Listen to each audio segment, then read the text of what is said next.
চিনিযুক্ত পানীয় পান করছেন? তো নিজেকে বছরে 3,30,000 মৃত্যুর সমীক্ষায় ফেলছেন না তো?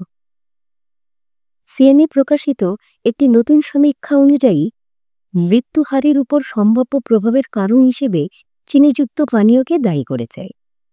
নেচার মেডিসিন জার্নালে প্রকাশিত এই সমীক্ষা বিশ্বজুড়ে চিনি বা মিষ্টিযুক্ত পানীয় পান করা নিয়ে পর্যবেক্ষণমূলক গবেষণা থেকে জানা যায়, চিনি বা মিষ্টিযুক্ত পানীয়গুলিতে খালি ক্যালোরি থাকে, কোনো পুষ্টিগত সুবিধা ছাড়াই ক্যালোরি, এবং এগুলো দ্রুত অ্যাড করা কার্বোহাইড্রেটের একটি উৎস, যা রক্ত প্রবাহে প্রবেশ করে দ্রুত গতিতে রক্তে শর্করার পরিমাণ বাড়িয়ে দেয়।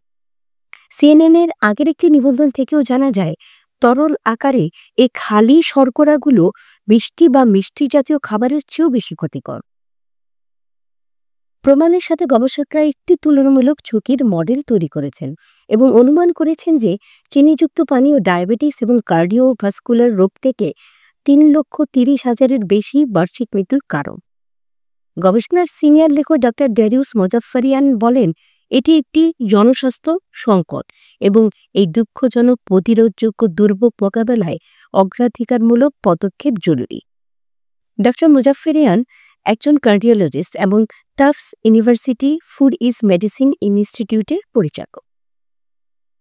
ডক্টর মোজাফফরিয়ান কৃত্রিম মিষ্টির উপর নির্ভর না করে মিষ্টিবিহীন পানি যেমন সেলচার, মিষ্টিবিহীন চা বা কফি এবং নর্মাল পানি মানে সাদা পানিতে সুইচ করার পরামর্শ দেন। তবে সর্বোত্তম হাইড্রেটিং পানি হচ্ছে নর্মাল পানি, যেটাকে আমরা সাদা পানি হিসেবে চিনি। তবে এতে লেবুর টুকরা, লাইম বা ফ্রেশ হার্ব দিয়েও চিনি ছাড়া পান করা যেতে পারে।